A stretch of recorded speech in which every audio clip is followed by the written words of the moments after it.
I feel like it was horrible. Whether I was awarded money or Sam was awarded money, I feel like the whole process is horrible. I'm not comfortable speaking negatively of other people, especially in an open forum like court.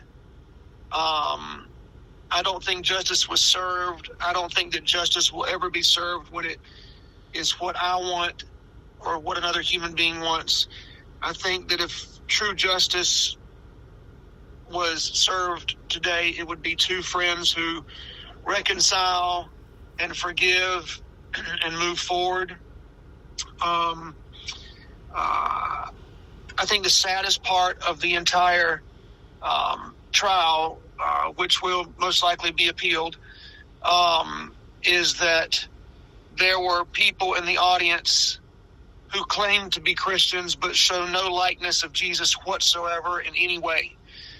Ephesians 4:29 prevents us from saying anything negative about somebody, whether it's true or not. 1 John 4 tells us that if we can't love others, the love of God is not in us. And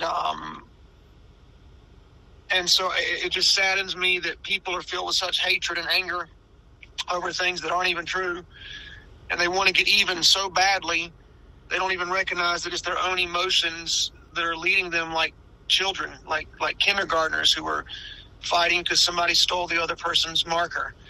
I think that it showed me how wicked the world is.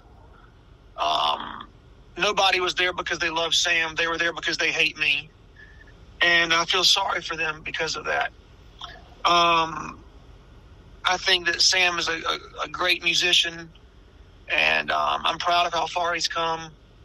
And if I've done anything that's caused him any pain, I greatly repent for that, and I'm very sorry.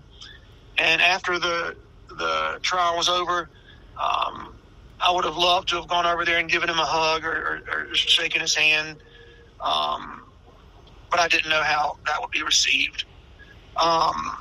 When I left, there were still idiotic people who've never met my wife and who've never even spoken to me, screaming things about justice, assuming that law enforcement and coroners and medical examiners and doctors and psychiatrists are all somehow lying, I guess. But my goal in that trial was to do my best to represent Jesus. It'll never be done perfectly, but I think with the words that I spoke and the way that I handled myself, I would like to think that Jesus was pleased. I think it's sick when people say that God is on their side. God's not on my side. God is not on Sam's side.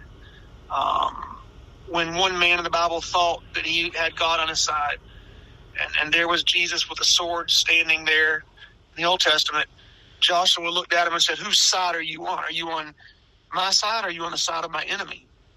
And Jesus pretty much said, "I'm not here to take sides, buddy. I'm here to take over." And the question is not if I'm on your side. The question is, are you on my side? And the only way that justice will ever be on the side of God is if we can learn to see the way God sees. And I don't think that God was for anyone suing anyone in that courtroom or talking bad about anybody. I think he's a God of reconciliation, forgiveness, and love.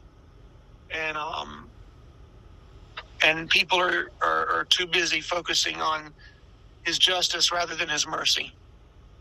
And we all want justice when somebody hurts us or does something we don't like.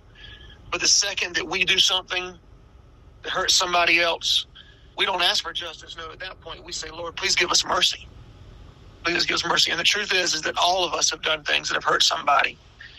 And so for the same mercy we cry out for ourselves. I think we should show it to other people. And that's all I got to say.